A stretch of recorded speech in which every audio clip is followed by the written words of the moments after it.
வரலாற்று சிறப்பு வாய்ந்த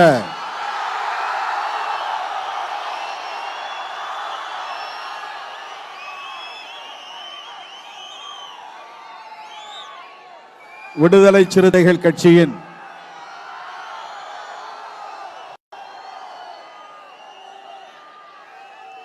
மகளிர் விடுதலை இயக்கத்தின் சார்பில் ஒருங்கிணைக்கப்பட்டிருக்கிற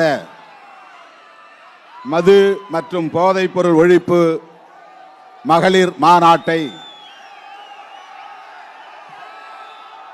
சிறப்பிக்கும் வகையில் கண்டு கேட்டிய தூரம் வரையில் கடலென திரண்டிருக்கிற நம் அனைவரையும் வரவேற்று உரையாற்றி அமர்ந்திருக்கிற மகளிர் விடுதலை இயக்கத்தின் மாநில செயலாளர் இரா நற்சோனை அவர்களே, முன்னிலை வகித்து சிறப்பித்துக் கொண்டிருக்கிற மகளிர் விடுதலை இயக்கத்தின் மாநில துணை செயலாளர்கள் செஞ்சோலை, சிற்றரசி, மங்கையர்கரசி, அமுதா, பொற்கொடி, சுடர்மொழி, ஜெயலட்சுமி, தில்லைக்கரசி, ரோசி, அமுதா, புலியம்மா, நிர்மலா, சரஸ்வதி, செல்வ புஷ்பலதா, செல்வி, ஷானவாஸ், கோமதி, செஞ்சுடர், லான்சி, பவளக்கொடி, ராஜலட்சுமி, முத்துச்செல்வி, காஞ்சனா, விஜயா, கலைச்செல்வி, புதுச்சேரி லட்சுமி, பாக்கியலட்சுமி, அரசகுமாரி, வேம்பு ஆகிய தோழர்களே,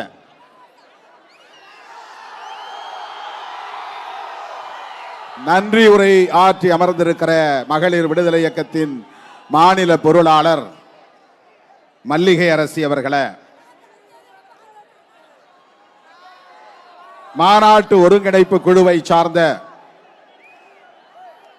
சட்டமன்ற உறுப்பினர் தம்பி SS பாலாஜி அவர்களே, சட்டமன்ற உறுப்பினர் ஆளூர் ஷானவாஸ் அவர்களே, சட்டமன்ற உறுப்பினர் பனையூர் மு பாபு அவர்களே, முதன்மை செயலாளர் AC பாவரசு அவர்களே, வன்னி அரசு, தகடூர் தமிழ்ச்செல்வன், பாலசிங்கம், இளஞ்சேக்குவேரா, கூகா பாவலன், ரஜினிகாந்த், ஆதவ் அர்ஜுன், சங்கத்தமிழன், குடந்தை தமிழினி, சஜன்பராஜ், ஆதிமொழி, VR ஜெயந்தி, பாண்டியம்மாள், கவினி ஆகிய தோழர்களே,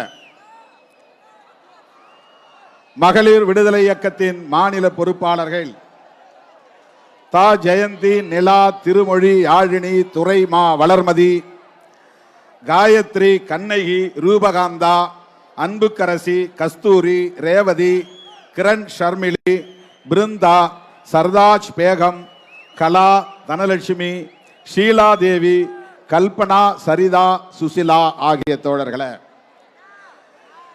மகளிர் விடுதலை இயக்கத்தின் மாவட்ட செயலாளர்கள் சென்னை அருள் செல்வி, மகேஸ்வரி, விக்டோரியா, மின்ட் முனியம்மா, பாலாமணி, சைதராணி, ஜான்சி ராணி, சண்முகவல்லி, ஜெயந்தி, மஞ்சு, வனரோஜா, செந்தமிழ் செல்வி, திருவள்ளூர் மாவட்டத்தை சார்ந்த பத்மாவதி, மோத்தி, காஞ்சனா, வேளாங்கண்ணி, காஞ்சி, இந்திரா, ரேகா, அனிதா, செங்கல்பட்டு பூவிழி, நூர்ஜஹான், சரோஜா, லதா, மாலதி, பூங்கோதை, ராணிப்பேட்டை தமிழ்மங்கை, கோவை ரஹமதுனிஷா, சத்யா, கண்ணகி, இந்திராணி, திருப்பத்தூர் ஏசுமேதி, தர்மபுரி சாக்கம்மாள், மாதம்மாள், கம்சலா, திருவண்ணாமலை பவானி, ரூபாவதி, கன்னியம்மாள், கடலூர் கௌசல்யா, தமிழ்மொழி, செல்வி, நாகராணி, பெரம்பலூர் வே ரேணுகா,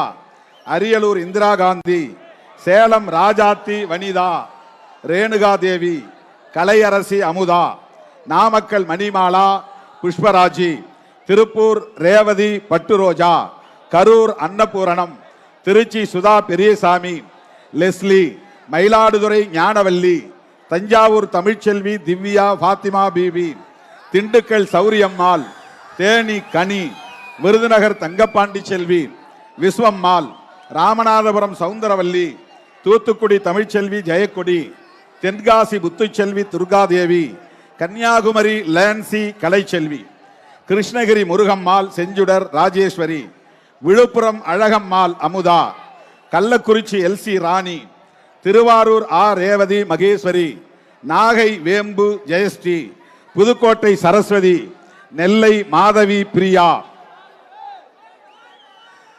கள்ளக்குறிச்சி சக்தி, மதுரை செல்வி, தன்மான செல்வி, மரியத்தங்கம் வசந்தி, நீலமலை காஞ்சனா மணிமாலா, சிவகங்கை காளீஸ்வரி ரேகா, ஈரோடு சீதா, தமிழ்ச்செல்வி பிரியா, ரா சௌமியா, வேலூர் மலர்கொடி. கட்சியில் உள்ள மகளிர் பொறுப்பாளர்கள் மாவட்ட செயலாளர்கள்: பா சுடர்மொழி, காஞ்சி தமிழினி, வா கனல்விழி, திருவண்ணாமலை வளர்மதி, சேலம் தெய்வானை, காஞ்சிபுரம் கோ மேனகாதேவி, சென்னை உஷாராணி, ராணிப்பேட்டை இளையநிலா, கள்ளக்குறிச்சி வேல் பழனியம்மாள், புதுக்கோட்டை இளமதி, திருவாரூர் தமிழ் ஓவியா, தூத்துக்குடி திருநெல்வேலி தேவகி, தூத்துக்குடி டிலைட்டா, விருதுநகர் பிரியதர்ஷினி ஆகிய தோழர்களே, நம்முடைய அழைப்பை ஏற்று இந்த மாநாட்டில் பங்கேற்று கருத்துரை வழங்கி சிறப்பித்திருக்கிற மார்க்சிஸ்ட் கம்யூனிஸ்ட் கட்சியின் மையக்குழு உறுப்பினர் தோழர் வாசுகி அவர்களே, இந்திய கம்யூனிஸ்ட் கட்சியின்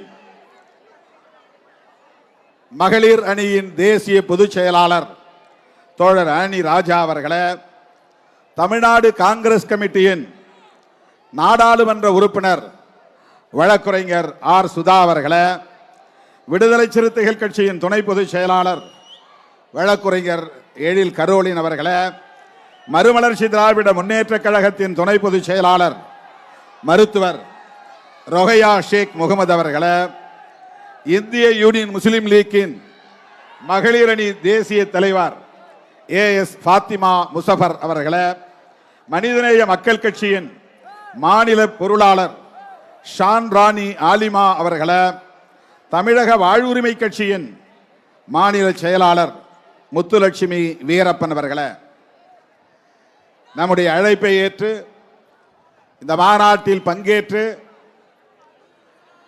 தமிழ்நாடு முதலமைச்சர் அண்ணன் தளபதி ஸ்டாலின் அவர்களின் பிரதிநிதியாக வந்து பங்கேற்று சிறப்புரை வழங்கி அமர்ந்திருக்கிற பெருமதிப்பிற்குரிய அண்ணன் திராவிட முன்னேற்ற கழகத்தின் அமைப்பு செயலாளர் RS பாரதி அவர்களே, திராவிட முன்னேற்ற கழகத்தின் செய்தி தொடர்பாளர் மேனாள் மக்களவை உறுப்பினர் மதிப்பிற்குரிய அண்ணன் TKS இளங்கோவன் அவர்களே, 15-20 ஆண்டுகளுக்கு முன்பே என்னுடைய வளர்ப்பு பிள்ளை திருமாவளவன் என்று பொது அரங்கில பல்லாயிரக்கணக்கானோர் கூடியிருந்த பொதுக்கூட்ட நிகழ்வொன்றிலே அறிவித்து இன்றைக்கும் என்னை அப்படியே நடத்தி கொண்டிருக்கிற வழிநடத்தி கொண்டிருக்கிற ஐயா வைகுண்டர் இயக்கத்தின் தலைவர் தவத்திரு பால பிரஜாபதி அடிகளார் அவர்களே, நமது கட்சியின் பொதுச் செயலாளர், சட்டமன்ற நாடாளுமன்ற உறுப்பினர் மதிப்பிற்குரிய தோழர் துரை ரவிக்குமார் அவர்களே, கட்சியின் பொதுச் செயலாளர் மதிப்பிற்குரிய தோழர் சட்டமன்ற உறுப்பினர் சிந்தனை செல்வன் அவர்களே,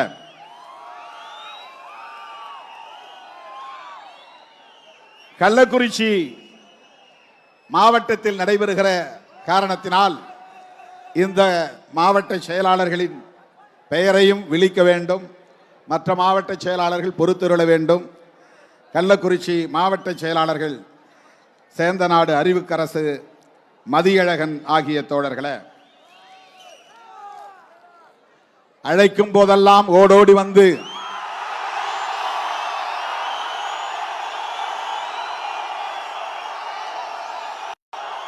அதுவும் லட்சக்கணக்கிலே திரண்டு வந்து தேனடையில் தேனீக்கள் ஒட்டி கொண்டிருப்பதை போல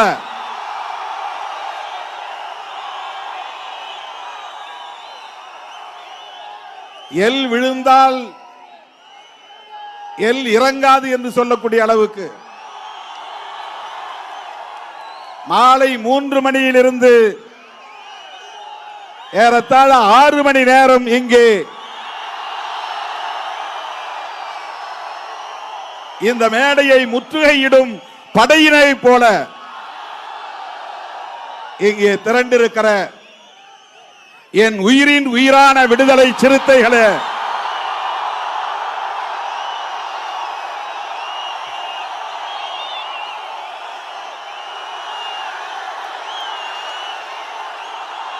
உங்கள் அனைவருக்கும் என்னுடைய பணிவார்ந்த வணக்கத்தை தெரிவித்துக் கொள்கிறேன்.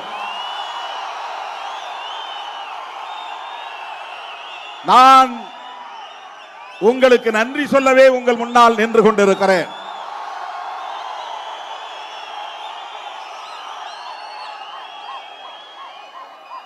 சில மாதங்களுக்கு முன்புதான் ஒட்டுமொத்த அரசியல் களத்தையும் அதிரச் செய்யக்கூடிய வகையில் வெல்லும் ஜனநாயக மாநாட்டில் பங்கேற்று ஒரு மாபெரும் வெற்றியை தேடி தந்தீர்கள். அதற்கு நான் எப்படி நன்றி சொல்லுவது என்று தெரியாமல் இன்னும் திணறிக் கொண்டிருக்கிறேன். இந்த சூழலில் மகளிர் மாநாடு, மது மற்றும் போதைப் பொருள் ஒழிப்பு மகளிர் மாநாடு விடுதலை சிறுத்தைகள் கட்சியின் வரலாற்றிலே மீண்டும் ஒரு மைல்கல் என்று சொல்லக்கூடிய வகையில் அகில இந்திய அளவிலே அரசியல் களத்தில் மிகப்பெரிய தாக்கத்தை ஏற்படுத்தக்கூடிய வகையில்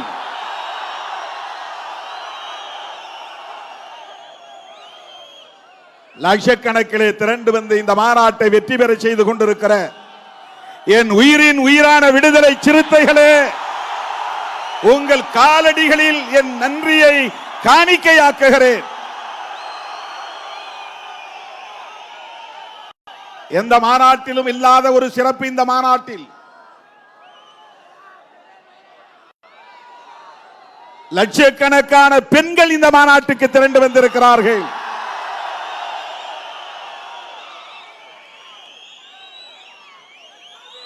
எல்லா சாலைகளும் உளுந்தூர் பேட்டையை நோக்கியே என்று சொல்லக்கூடிய வகையில் தமிழ்நாட்டின் அத்தனை மூலை முடுக்குகளில் இருந்தும் அனைத்து சாலைகளும் இன்றைக்கு உளுந்தூர் பேட்டையை நோக்கி திரும்பி இருக்கின்றன. எங்கு பார்த்தாலும் நீலம் சிவப்பு மயம். மகளிர் சீருடை அணிந்து வந்திருக்கிற நிகழ்வு இந்த நிகழ்வு. எங்கே வானம் பொத்துக்கொண்டு மழையை கொட்டுமோ என்று நான் அஞ்சியபடியே அமர்ந்திருந்தேன். எப்போதும் இயற்கை நம்பக்கம்தான், எப்போதும் இயற்கை நம்பக்கம்தான், எப்போதும் இயற்கை நம்பக்கம்தான். இன்றைக்கும் நம் பக்கம் நிற்கிறது. இந்த மாநாடு வெற்றி பெறுவதற்கு இயற்கை மிகப்பெரிய அளவிலே நமக்கு ஒத்துழைத்திருக்கிறது. இருட்டிக் கொண்டே இருக்கிறது. எங்கே நீங்கள் அணை உடைந்த வெள்ளம் போல் இங்கு பாய்ந்து வந்தீர்களோ அதை போல மழையும் அணை உடைந்த வெள்ளம் போல் மேகங்களை உடைத்துக் கொண்டு இங்கே கொட்டிவிடுமோ என்று நான் கவலையில் இருந்தேன்.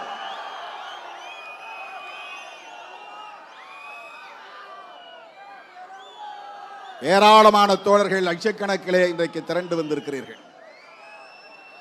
ஒற்றை கோரிக்கை மதுவிலக்கு என்பதுதான். இது நாம் புதிதாக எழுப்புகிற கோரிக்கை அல்ல.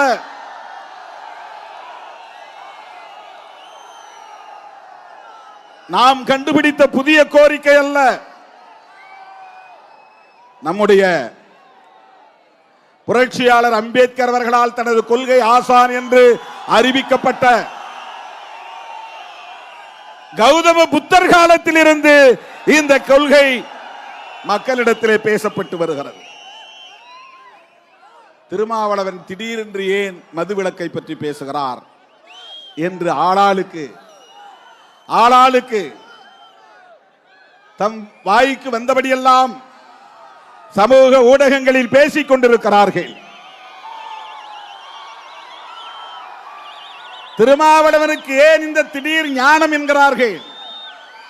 திருமாவளவன் பகவான் புத்தர், மகாத்மா பூலே, புரட்சியாளர் அம்பேத்கர், தந்தை பெரியார், ஐயன் திருவள்ளுவர், ஐயா வைகுண்டர், ஸ்ரீ நாராயணகுரு போன்ற மாமனிதர்களின் கொள்கைகளை உள்வாங்கியவன். அந்த ஞான வம்சத்தில் இருந்து வந்தவன். அதனால் எனக்கு அந்த ஞானம் உதித்தது. நாங்கள் சாதி பெருமை மதப்பெருமை பேசி திரியக்கூடியவர்கள் அல்ல. பகவான் புத்தரின் கொள்கைகளை பேசக்கூடியவர்கள். அதனால்தான் புத்தருக்கு சிலை இங்கே, அதனால்தான் புரட்சியாளர் அம்பேத்கரின் சிலை இங்கே, அதனால்தான் மேடை முகப்பிலே பகவான் புத்தரின் திருவுருவம் பொறிக்கப்பட்டிருக்கிறது. முகப்பிலே இருக்கிற வரவேற்பு வளைவிலே ஒருபுறம் ஐயன் திருவள்ளுவர், இன்னொரு புறம் கௌதம புத்தர், ஒருபுறம் தந்தை பெரியார், இன்னொரு புறம் பேரறிஞர் அண்ணா, ஒருபுறம் புரட்சியாளர் அம்பேத்கர், பெருந்தலைவர் காமராஜர்.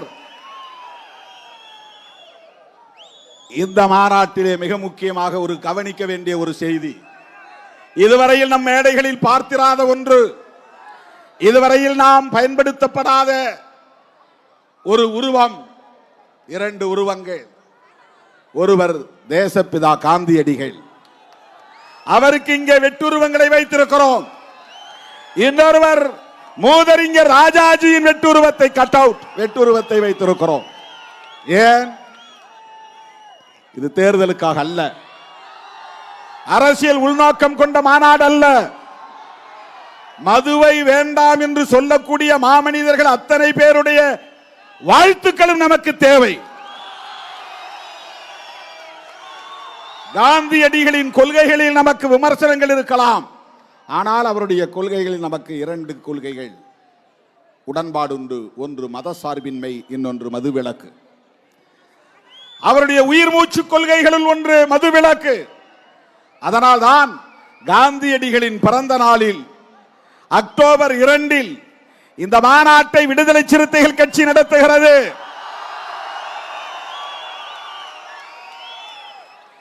அதிலும் சில அறிவுஜீவிகள் விமர்சனம் செய்தார்கள். ஏன் அம்பேத்கர் பிறந்த நாள் கிடைக்கவில்லையா? அவருடைய நினைவு நாள் இல்லையா? எதற்காக காந்தி பிறந்த நாள்? நாம் முதலில் அறிவித்தது செப்டம்பர் 17 தந்தை பெரியார் பிறந்த நாள்.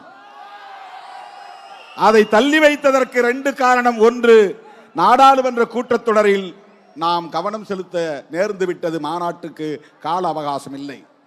இரண்டாவது, இந்த பகுதியிலே பாட்டாளி மக்கள் கட்சியை சார்ந்தவர்கள் சமூக நீதி நாள் என்று 17ஆம் தேதி விழுப்புரம் மாவட்டம் எங்கும் நிகழ்ச்சி நடத்துவதுண்டு.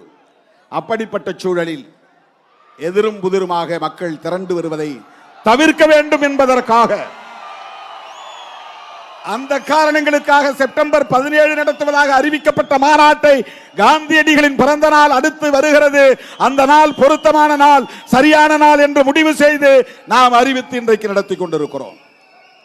தோழர்களே, கௌதம புத்தர் 5 ஒழுக்கங்களை, பஞ்சசீலங்களை போதித்தவர்.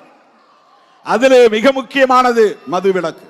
மது அருந்தக்கூடாது, மது அருந்தக்கூடாது, பொய் சொல்லக்கூடாது, திருடக்கூடாது. இதெல்லாம் புத்தரின் போதனைகள். கொலை செய்யக்கூடாது, வரைமுறையற்ற காமம் கூடாது. இது பகவான் புத்தர் உலகமெங்கும் வாழுகிற ஒட்டுமொத்த மாந்த குலத்திற்கு போதித்தார்.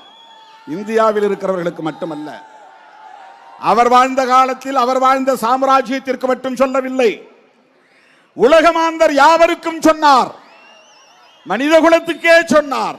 இந்த 5ஐ நீ செய்தால், செய்யாமல் இருந்தால் உனக்கு எந்த துன்பமும் வராது. இதுதான் பகவான் புத்தருடைய போதனைகள். அதில் மதுவிலக்கு ஒன்று. அவர் உலகம் முழுதும் உள்ள மனிதர்களுக்கு சொன்னார். அவர் மாமனிதர் சொன்னார், நான் எளியவன். அதனால் தமிழ்நாட்டில் சொல்லுகிறேன், இந்தியாவெங்கும் வேண்டும் என்று சொல்லுகிறேன். அவருடைய கொள்கையை பின்பற்றி சொல்லுகிறேன். எந்த மகானும் மதுவை ஆதரித்ததில்லை. பகவான் புத்தர் மட்டுமல்ல, இயேசு பெருமான் மதுவை ஆதரித்ததில்லை. அதைவிட உலகம் முழுவதும் போற்றப்படக்கூடிய மதுவை தொடக்கூடாது என்பதை இன்றைக்கும் நடைமுறைப்படுத்திக் கொண்டிருக்கிற ஒரு மார்க்கம், ஒரு சமூகம் இருக்கிறது என்றால் அது இஸ்லாம் மார்க்கம், இஸ்லாமிய சமூகம் என்பதை யாரும் மறுத்துவிட முடியாது. இன்றைக்கு நீங்கள் சவுதி அரேபியாவிலே மதுக்கடைகளை பார்க்க முடியாது. துபாய் போன்ற அரபு நாடுகளிலே மதுக்கடைகளை பார்க்க முடியாது. நபிகள் நாயகம் தோன்றி மறைந்து 1400 ஆண்டுகளுக்கு மேலாகிறது. ஆனால் உலகம் முழுவதும் ஒரு சமூகம் மதுவை தொடாமல் அதை பின்பற்றி வருகிறது என்று சொன்னால் அது நபிகள் நாயகத்தின் போதனை. மது பாவங்களின் தாய் என்று சொன்னவர் நபிகள் நாயகம். பாவம் செய்வதற்கான தாய்தான் மது என்று சொன்னவர் நபிகள் நாயகம். இந்த நாள் வரையில் அந்த சமூகம் அதை பின்பற்றுகிறது. ஒரு சமூகத்தையே மதுவை தொடாத சமூகமாக மாற்றிய பெருமை நபிகள் நாயகத்தை சாரும். அந்த மாமனிதர்கள் சொன்னதை இன்றைக்கு நாம் மக்களுக்கு சொல்லுகிறோம், அவ்வளவுதான். 2000 ஆண்டுகளுக்கு முன்னால் தோன்றிய ஐயன் திருவள்ளுவன் கல்லுண்ணாமை என்கிற பெயரில் ஒரு அதிகாரமே எழுதியிருக்கிறார். கல்லுண்ணாமை என்கிற பெயரில் ஒரு அதிகாரமே எழுதியிருக்கிறார். அவர் புத்தரின் வழிவந்தவர் அல்ல, புத்த சங்கத்தில் சேர்ந்தவர் அல்ல, அல்லது அவர் எந்த அரசியல் இயக்கத்தையும் சார்ந்தவர் அல்ல. ஒட்டுமொத்த மனித குலத்துக்கும் வழிகாட்டக்கூடிய ஒரு மகான். யார்? ஐயன் திருவள்ளுவர். ஐயன் திருவள்ளுவர் அவர் கல்லுண்ணாமை என்கிற ஒரு அதிகாரமே 10 குறள்களை அதற்காக எழுதியிருக்கிறார். உலகத்தில் தோன்றிய மகான்கள் யாரும் மதுவை ஆதரித்து பேசியதில்லை.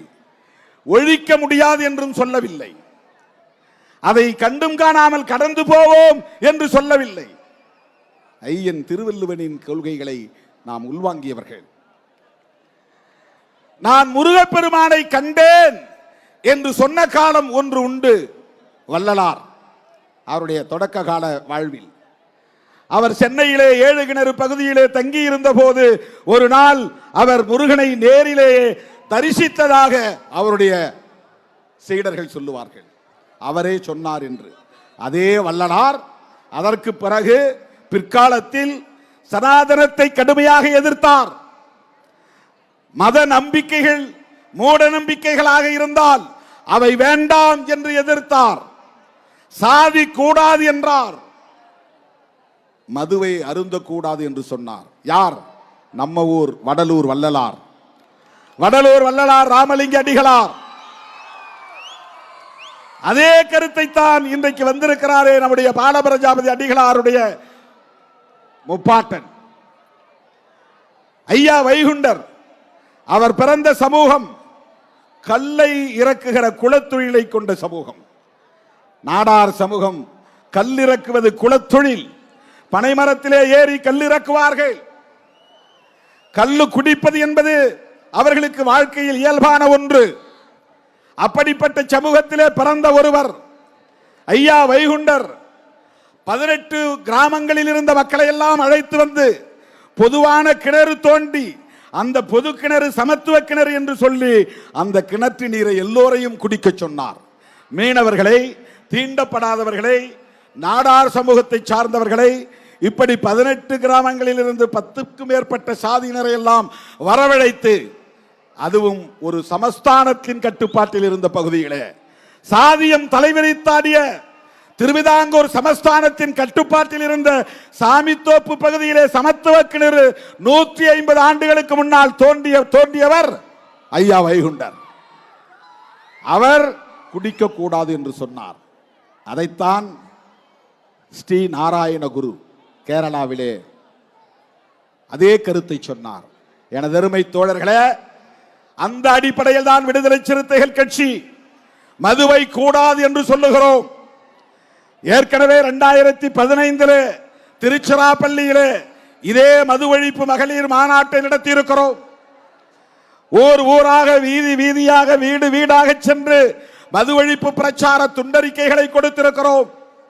நடந்து முடிந்த நாடாளுமன்ற கூட்டத்தொடரில் கடைசியாக அன்றைக்கு பேசக்கூடிய வாய்ப்பு கிடைத்த போது நிர்மலா சீதாராமன் உட்பட அங்கு அமர்ந்திருந்தார்கள்.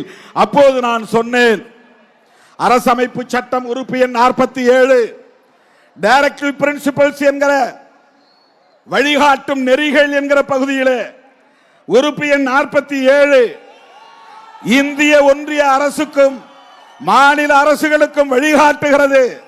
என்ன வழிகாட்டுகிறது? மக்களுக்கான ஊட்டச்சத்து உறுதிப்படுத்தப்பட வேண்டும், அவர்களுடைய சுகாதாரமான வாழ்வாதாரத்தை உறுதிப்படுத்த வேண்டும். அதைவிட மருத்துவத்திற்கு பயன்படுகிற போதை மருந்துகளை தவிர மனிதர்கள் உட்கொள்ளுகிற போதை மருந்துகள் அனைத்தையும் தடை செய்ய வேண்டும். இதுதான் ஆர்டிகிள் 47. அரசமைப்பு சட்டம் யார் எழுதியது? அரசமைப்பு சட்டம் யார் எழுதியது? புரட்சியாளர் அம்பேத்கர் எழுதினார்.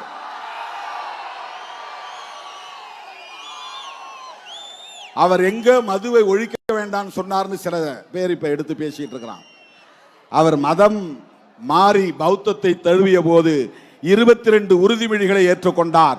அந்த 22 உறுதிமொழிகளில் ஒரு உறுதிமொழி, நான் என் வாழ்நாளில் ஒரு முறை கூட மதுவை தொடமாட்டேன். அவன் தான் புத்திஸ்ட். புத்திஸ்ட் யார்? மதுவை தொடமாட்டேன். புரட்சியாளர் அம்பேத்கர் அவர்கள் உறுதிமொழியை ஏற்றுக்கொண்டார். உறுதிமொழியை ஏற்றுக்கொண்டார். அந்த 47 அரசமைப்பு சட்டம் உறுப்பு எண் 47 சொல்லுவதை சுட்டிக்காட்டி நாடாளுமன்றத்தின் மக்களவையிலே நான் பேசினேன். இந்திய அளவில் மதுவிலக்கு வேண்டும் என்பதுதான். உடனே தமிழ்நாட்டில் மதுவிலக்கு வேண்டான்ட்டார் திருமாவளவன்.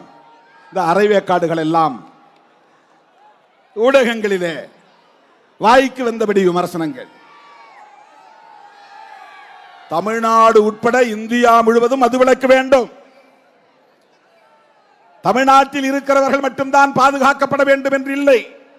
இந்தியா முழுவதும் எளிய மக்கள் பாதிக்கப்படுகிறார்கள். உழைக்கிற மக்களின் வாழ்வாதாரம் சுரண்டப்படுகிறது. மனித வளம் பாழாகிறது. இவ்வளவு பேர் இருக்கிறோம், இதுல எத்தனை பேர் என்ஜினியர் என்று தெரியாது? என்ஜினியர் இருக்கலாம். உங்களில் எத்தனை பேர் டாக்டர் என்று தெரியாது? உங்களில் டாக்டர்கள் வரலாம். உங்களில் எத்தனை பேர் சினிமா இயக்குநர்களாக இருப்பீர்கள் என்று தெரியாது. உங்களில் இருந்து சிறப்பான புகழ்பெற்ற சினிமா திரைப்பட இயக்குநர்கள் வரலாம். உங்களில் எத்தனை பேர் ஆற்றல் வாய்ந்த பேச்சாளர்கள் இருப்பீர்கள் என்று தெரியாது. உங்களில் பேச்சாளர்கள் வரலாம். உங்களில் எத்தனை பேர் சிறந்த கவிஞர்கள் இருப்பீர்கள் என்று எனக்கு தெரியாது. மிக சிறப்பான கவிதைகளை படைக்கிற படைப்பாளிகள் நீங்கள் இருக்கலாம். உங்களில் எத்தனை பேர் பேராசிரியர்களாக இருப்பீர்கள் எனக்கு தெரியாது. வரலாம். இங்கே வந்திருக்கிற லட்சக்கணக்கான இளைஞர்களில் இளம் பெண்களில் பல பேர் பேராசிரியர்களாக வர முடியும், வழக்கறிஞர்களாக வர முடியும், நீதிபதிகளாக வர முடியும். அதைவிட சிறந்த தலைவர்களாக உருவாக முடியும்.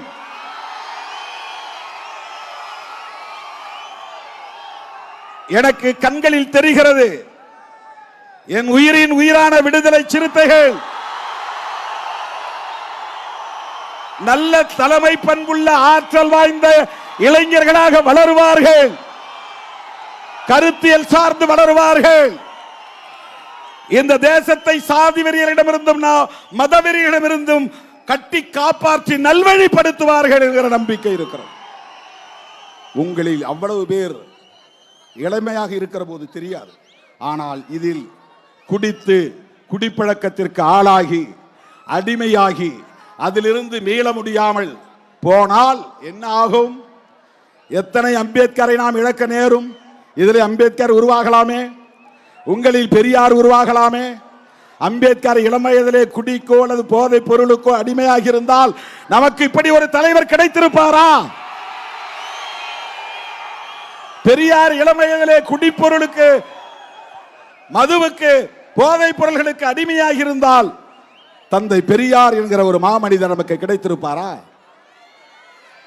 உலகத்துக்கே வழிகாட்டக்கூடிய மாமேதை காரல் மார்க்ஸ் ஒரு அடிக்டாக மாறி இருந்தால், போதை அடிமையாக மாறி இருந்தால் நமக்கு ஒரு மார்க்ஸ் கிடைத்திருப்பாரா?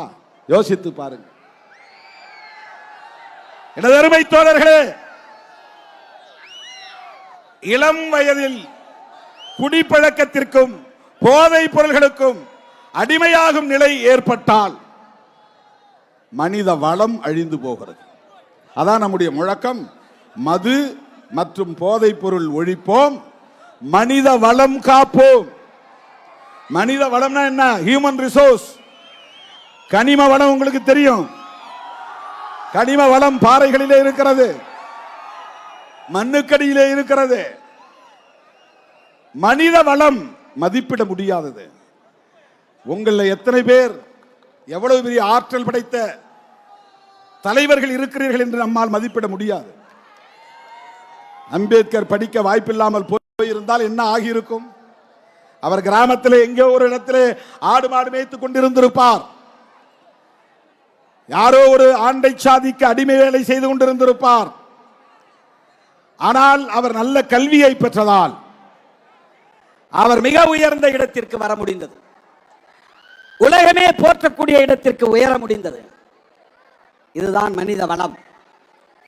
அம்பேத்கருக்குள்ளே இருந்த ஆற்றல் கல்வியால் கொஞ்சம் கொஞ்சம் பெருகி பெருகி பெருகி உலகத்துக்கே வெளிச்சம் போடக்கூடிய அளவுக்கு, வெளிச்சம் காட்டக்கூடிய அளவுக்கு அவருடைய மனித வளம் முழுமையடைந்தது, பொங்கி எழுந்தது. அப்படி இந்த மனித வளம் பாழாகிறது. ஊருக்கு 20-30 பேர், ஒரு மாநிலத்திற்கு இப்படி லட்சம் பேர், இந்தியா முழுவதும் பல லட்சம் பேர் இப்படி பாதிக்கப்பட்டால் 30 வயதிலேயே நிற்க முடியவில்லை, தடுமாறுகிறான். 40 வயதிலேயே கல்லீரல் பாதிக்கப்பட்டு, நுரையீரல் பாதிக்கப்பட்டு மெல்ல மெல்ல மருத்துவமனையில் கிடந்து சாகும் நிலை ஏற்படுகிறது. மனித வளம் பாழாகிறது. இப்படி மனித வளம் பாழாக கூடாது என்பதற்காகத்தான் நாம் இந்த கோரிக்கையை வைக்கிறோம்.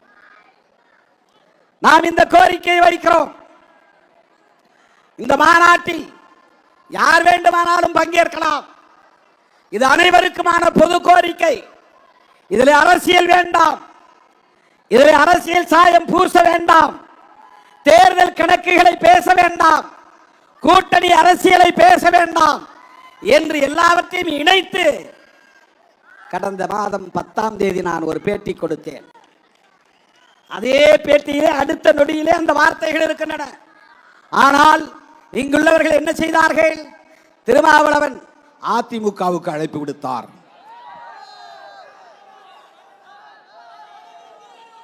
கூட்டணி மாறப்போகிறார். ஒட்டுமொத்தமாக இந்த மாநாட்டின் உயர்ந்த நோக்கத்தையே சிதைத்து விட்டார்கள். மதுவை ஒழிக்க முடியுமா முடியாதா என்று விவாதத்தை நடத்தியிருக்க வேண்டும்.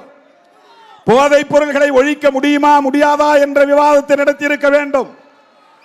மதுவை வியாபாரம் செய்யக்கூடிய சந்தையிலே எந்த மாஃபியா கும்பல் இருக்கிறது என்பதை பற்றி விவாதித்திருக்க வேண்டும். போதைப் பொருள்கள் தமிழ்நாட்டில் மட்டும்தான் பயன்பாட்டில் இருக்கிறதா, இந்தியா முழுவதும் இருக்கிறதே, அந்த போதைப் பொருள்களின் புழக்கத்திற்கு பின்னால் இருக்கிற மாஃபியா கும்பல் யார் யார் என்று விவாதம் நடத்தி இருக்க வேண்டும். மது ஒழிப்புக்காக இதுவரையில் என்னென்ன இயக்கங்கள் நடந்திருக்கின்றன என்பதை விவாதித்திருக்க வேண்டும். காந்தியடிகள் எப்படி இதனை உயிர் மூச்சு கொள்கையாக ஏற்றுக்கொண்டார், பரப்பினார் என்பதை விவாதித்திருக்க வேண்டும். காங்கிரஸில் இருந்த காலத்திலே தந்தை பெரியாரும் அவருடைய துணைவியார் நாகம்மையாரும் அவருடைய சகோதரி கண்ணம்மாவும் எப்படி காந்தி கொள்கையை ஏற்றுக்கொண்டு மது விலக்குக்காக போராடினார்கள் என்பதை விவாதித்திருக்க வேண்டும். காந்தி சொன்னார் என்பதற்காக தமது தோட்டத்திலே இருந்த தோப்பிலே இருந்த 500க்கும் மேற்பட்ட தென்னை மரங்களை வெட்டி எறிந்தவர் பெரியார். பெரியாருடைய பங்களிப்பை பேசி இருக்க வேண்டும். திராவிட முன்னேற்ற கழகத்தை நிறுவிய நிறுவனர் தலைவர் பேரறிஞர் அண்ணா மதுவிலக்கு கொள்கையிலே எப்படி உறுதியாக இருந்தார், அதை விவாதித்திருக்க வேண்டும். ஊடகங்களில் பேசக்கூடியவர்கள் அதை பேசி இருக்க வேண்டும். திருமாவளவன் இப்போது கிளம்பியிருக்கிறாரே, இவரால் மதுவை ஒழித்து விட முடியுமா என்று, மதுவை ஒழிப்பதற்கு என்ன சாத்தியக்கூறுகள் இருக்கின்றன, ஒழிக்க முடியாது என்பதற்கு என்ன சிக்கல்கள் இருக்கின்றன என்பதை விவாதித்திருக்க வேண்டும். ஏன் ஐயன் திருவள்ளுவன் கல்லுண்ணாமை என்கிற அதிகாரத்தில் 10 குறளை எழுதினார் என்பதை விவாதித்திருக்க வேண்டும். அப்படியெல்லாம் இவர்கள் பேசவில்லை. அற்ப காரணத்தை நம்முடைய மாநாட்டுக்கு கற்பித்தார்கள். திருமாவளவன் ஏதோ கணக்கு போட்டுதான் இன்னும் 1.5 வருஷத்துக்கு மேல இருக்கு, 18 மாதங்கள் இருக்கின்றன. எதுக்கு? 2026 சட்டமன்ற தேர்தலுக்கு இன்னும் 18 மாதங்கள். இதுல 3 மாசம், 25 12 மாசம், அதுல ஒரு 4 மாசம், அவ்வளவு நாட்களுக்கு பின்னால் வரப்போகிற தேர்தலுக்கு இப்போதே நாம் அடி போடுகிறோம் என்று அரசியல் பேசுகிறார்கள், விவாதம் செய்கிறார்கள். இந்த மாநாட்டின் உயர்ந்த நோக்கத்தையே திசை திருப்பி விட்டார்கள், மடைமாற்றம் செய்து விட்டார்கள். எல்லாரும் சேர்ந்து காவிரி நீருக்காக பேச வேண்டும் என்று நாம் சொன்னதில்லையா? ஈழத்தமிழர் பிரச்சனை வந்த போது திமுக அதிமுக எல்லோரும் சேர்ந்து ஒற்றை குரலாக பேச வேண்டும் என்று நாம் சொன்னதில்லையா? சில பிரச்சனைகளுக்காக நாம் சேர்ந்து பேசுவது தானே தேவை. மது ஒழிப்பு என்பது தமிழ்நாட்டுக்கான பிரச்சனையா? அது ஒரு தேசிய பிரச்சனை இல்லையா? இந்தியா முழுவதும் அது பிரச்சனையாக இருக்கிறதா இல்லையா? தமிழ்நாட்டில் மட்டும்தான் மதுக்கடைகள் திறந்திருக்கின்றனவா? ஆந்திராவிலே இல்லையா? கேரளாவிலே இல்லையா? அங்கே குடிப்பவர்கள் யார்? அதனால் பாதிக்கப்படுகிறவர்கள் யார்?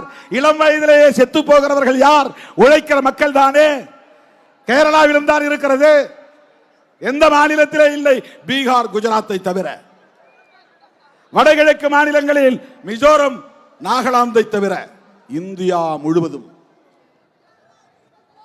ட்ரை டேஸ் 4 நாள் தாங்கிறான். ட்ரை டேஸ்னா என்னன்னா உலர்ந்த நாட்கள், ஈரம் இல்லாத நாட்கள். அது ஆங்கிலத்தில் சொல்றான். காந்தி பிறந்த நாள், காந்தி ஜெயந்தி இன்னைக்கு ட்ரை டே இந்தியா முழுவதும்.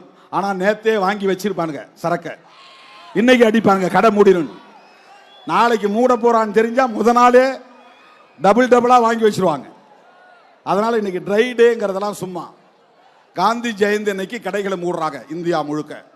சுதந்திர தினத்தன்னைக்கு கடைகளை மூடுறாங்க இந்தியா முழுக்க. குடியரசு தினத்தன்னைக்கு கடைகளை மூடுறாங்க. மகாவீரர் பிறந்த நாள் கடைகளை மூடுறாங்க. கௌதம புத்தர் பிறந்த நாள் கடைகளை மூடுறாங்க. இப்ப ஐயா பாலபிரஜாபதி அடிகளார் வைகுண்டர் பிறந்த நாளிலும் கடைகளை மூடுங்கள், லீவு விடுங்கள், விடுமுறை விடுங்கள் என்று கேட்கிறார். இந்த 7-8 நாட்கள் தான் தோழர்களே இந்தியா முழுவதும் கடைகள் மூடப்படுகிற நாட்கள். மற்ற நாட்கள் எல்லாம் ஆராய் பெருக்கெடுத்து ஓடுகிறது. இந்தியா முழுவதும் மதுவிலக்கு வேண்டுமா வேண்டாமா? இந்தியா முழுவதும் மதுக்கடைகளை மூட வேண்டுமா வேண்டாமா? அப்படி ஒரு கோரிக்கையை எழுப்புவது நம்முடைய கடமையா இல்லையா? சாதி ஒழிப்பை ஒரு மாநிலத்துக்குள்ள சுருக்கி பார்க்க முடியாது, அது தேசிய பார்வை. மத பிரச்சனையை ஒரு மாநிலத்துக்குள்ளே சுருக்கி பார்க்க முடியாது, அது தேசிய பார்வை கொண்டு அணுக வேண்டும். அப்படித்தான் மது மற்றும் போதைப் பொருள்களை ஒழிப்பது. நரேந்திர மோடியின் நண்பர் அதானி சொந்தமாக துறைமுகம் வைத்திருக்கிறார், கப்பல் வந்து நிற்கிற இடம். சொந்தமாக விமான நிலையங்கள் வைத்திருக்கிறார், ஏரோப்ளேன்கள் வந்து நிற்கிற இடம். பத்திரிகைகளிலே செய்தி வந்தது, அதானியினுடைய விமான நிலையத்தில் இருந்தும் அதானியுடைய துறைமுகங்களில் இருந்தும் போதைப் பொருள்கள், கோடிக்கணக்கான மதிப்புள்ள போதைப் பொருள்கள் கைப்பற்றப்பட்டது. இது நான் கற்பனையா பேசவில்லை, நரேந்திர மோடி நண்பர் என்பதற்காக பேசவில்லை. இது நாடாளுமன்றத்திலேயே பேசப்பட்டது, அவர்களால் பதில் சொல்ல முடியவில்லை. அயல் நாடுகளில் இருந்து போதைப் பொருட்கள் இந்தியாவுக்குள்ளே வருகிறது, கப்பல் வழியாக வருகிறது, விமானங்களின் வழியாக வருகிறது. இன்றைக்கு நம்முடைய குக்கிராமங்களிலும் கிடைக்கிறது. கஞ்சா, ஓபியம், கோக்கைன், பிரவுன் சுகர், இவையெல்லாம் போதை பொருட்கள். நாம இந்த சாராயம் குடிக்கிறோமே, அது இல்லாம வேற சில பொருட்கள்லாம் இருக்கு. அதை வெளியிலிருந்து கொண்டு வந்து அது ஒரு கள்ளச்சந்தையில விற்பனை செய்வதற்கென்று ஒரு பெரிய நெட்வொர்க் இந்தியா முழுவதும் இருக்கிறது. அதை யாராலும் ஒன்றும் செய்ய முடியாது. அதிலே கோடிக்கணக்கிலே லாபம் சுரண்டப்படுகிறது. இதை யாராலும் கட்டுப்படுத்த முடியவில்லை. NDPS என்கிற பெயரால் ஒரு சட்டம் இருக்கிறது. நார்காட்டிக் ட்ரக்ஸ்,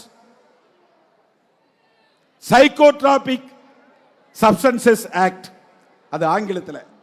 போதையூட்டும் மருந்துகள் நார்காட்டிக் ட்ரக்ஸ், சைக்கோட்ராபிக் சப்ஸ்டன்சஸ் உளவியல் மனதை பாதிக்கக்கூடிய மனநோயாளி ஆக்கக்கூடிய பொருள்கள். அதை சாப்பிட்டா உனக்கு ஒரு மாதிரி அரமெண்டல் மாதிரி ஆயிரும். அது இல்லைன்னா நம்மளால் ஒன்றும் பண்ண முடியாது. அப்படியே எந்த நேரமும் ஆடிக்கிட்டே மிதந்துக்கிட்டே இருப்போம். அப்படிப்பட்ட பொருள்கள் இன்னைக்கு வெவ்வேறு பேரில் ஸ்டிக்கர் வந்துருச்சு. இப்போ வாங்கி ஸ்டிக்கர் மாதிரி நாக்கில் ஒட்டிட்டு போய் உட்காந்துக்கலாம், ஒன்றும் யாருக்கும் தெரியாது, முழுங்க தேவையில்லை. இது வியாபாரம் நடக்கிறது.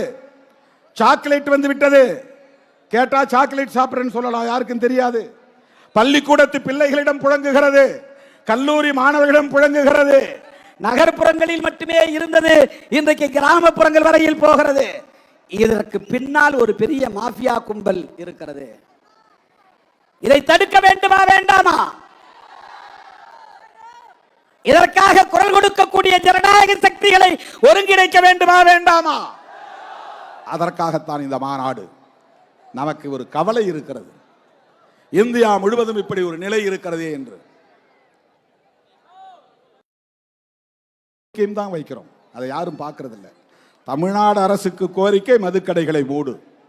இந்திய அரசுக்கான கோரிக்கை இந்தியா முழுவதும் மதுக்கடைகளை மூடுவதற்கு தேசிய மதுவிலக்கு கொள்கையை வரையறுத்து சட்டம் இயற்று. அவ்வளவுதான். ரெண்டு அரசுக்கும் கோரிக்கை வைக்கிறோம். தோழர்களே, கலைஞர் 71 கடையை திறந்தார் என்பது உண்மைதான். அதற்கு அவர் என்ன விளக்கம் சொன்னார் என்றால், மது விலக்கை நடைமுறைப்படுத்துகிற மாநிலங்களுக்கு வருவாய் இழப்பை ஈடு செய்யக்கூடிய வகையில் இந்திய ஒன்றிய அரசு இழப்பீட்டு நிதியை வழங்க வேண்டும். அன்றைக்கு காங்கிரஸ் அரசாங்கத்திடம் அவர் கேட்டார், நிதி தரல, நிர்வாகம் நடத்த முடியல, போதிய பட்ஜெட் வரவு செலவு போதுமானதாக இல்லை. வேறு வழி இல்லாமல் நெருப்பு வளையத்திற்கு நடுவிலே கற்பூரம் சிக்கிக் கொண்டதை போல அவர் சொன்ன விளக்கம். சுத்தி நெருப்பு எரியுது, நடுவில் ஒரு சூடம் கற்பூர கட்டி இருக்கு, அந்த கற்பூர கட்டி தானா பிடித்து எரியும் என்பதை போல வேறு வழி இல்லாமல் நான் மதுக்கடைகளை திறந்தேன் என்று சொன்னார். அதை சரி என்று நாம் நியாயப்படுத்தவில்லை. ஆனால் அன்றைக்கு இருந்த பொருளாதார நெருக்கடியின் அடிப்படையிலே அன்றைய முதல்வர் கலைஞர் சொன்னார். ஆனால் அதே கலைஞர் 1974 மூடினார், மூடிவிட்டார். அப்போது அவர் சொன்னார், தேசிய அளவில் ஒரு மதுவிலக்கு கொள்கை தேவை. அதுதான் இங்கே நாம் வைக்கிற கோரிக்கை. அதற்கு பிறகு மதுக்கடைகளை திறந்தது யார்? யாரும் அதை பேசுவதில்லையே. அதன் பிறகு இங்கே மதுக்கடைகளை திறந்தது மட்டுமில்லாமல் டாஸ்மாக் என்கிற நிறுவனத்தை உருவாக்கியது யார்? நம்ம தம்பிங்களாம் டாஸ்மார்க் டாஸ்மார்க் மார்க் இல்ல, அதுக்கு முன்னால கெடா மார்க்னு சாராயம் வந்துச்சு. அதெல்லாம் உங்களுக்கு தெரியாது, எனக்கு தெரியும். எல்லா ஊர்லயும் சாராய கடை இருக்கும். அந்த கடையெல்லாம் இப்போ தனியார்கிட்ட விட்டுருவாங்க. அவர் ஒரு குறிப்பிட்ட அமௌண்ட்டை மட்டும் வாங்கிட்டு மொத்தமா தனியார்கிட்ட விட்டுருவாங்க.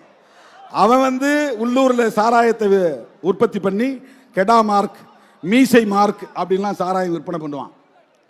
அந்த மாதிரி மார்க்னு நினைச்சிட்டு டாஸ்மார்க்ன்றாங்க. டாஸ்மார்க் இல்ல, TASMAC, TASMAC, Tamil Nadu state marketing corporation, Tamil Nadu மாநில வாணிப கழகம். இதை உருவாக்கிய அரசு எது? யாரும் இதை பேசுவதில்லையே. எம்ஜிஆருக்கு இதில் என்ன பங்கு? ஜெயலலிதா அம்மையார் இதில் என்ன செய்தார்? இன்றைக்கு ஆட்சி பொறுப்புக்கு வந்திருக்கிற திராவிட முன்னேற்ற கழக தலைவர் ஸ்டாலின் அவர்கள் வந்த பிறகா இந்த மதுக்கடையை திறந்தார் என்ற கேள்வியும் எழுகிறது. நான் டிஃபெண்ட் பண்ணி பேசவில்லை. உரையாடக்கூடியவர்கள் எப்படி பேசுகிறார்கள், வாதாடக்கூடியவர்கள் எப்படி பேசுகிறார்கள், அதற்குள்ளே என்ன சூட்சமம் இருக்கிறது, சூழ்ச்சி இருக்கிறது என்பதை புரிந்து கொள்ள வேண்டும். பேசக்கூடியவர்கள் யாரும் எம்ஜிஆர் காலத்திலே மதுக்கடைகள் ஏலம் விடப்பட்டன. ஜெயலலிதா காலத்திலே மதுக்கடைகளை அரசாங்கமே வியாபாரம் செய்யக்கூடிய வகையில் சட்டப்பூர்வமாக்கியது, முறைப்படுத்தியது. அது தொடர்கிறது. தொடர்ந்து கொண்டே இருக்கிறது. அது தொடரும் போது மு.க. ஸ்டாலின் முதல்வராகி இருக்கிறார். இவர் உருவாக்கவில்லை, இவர் புதிதாக திறக்கவில்லை. மூட வேண்டும். நான் அவரை தனியே சந்தித்த போது சொன்னார், எனக்கு என்ன மூடக்கூடாது நான் நினைக்கிறேனா? மூடணும் தான் நானும் நினைக்கிறேன். பதறி போய் சொன்னார்.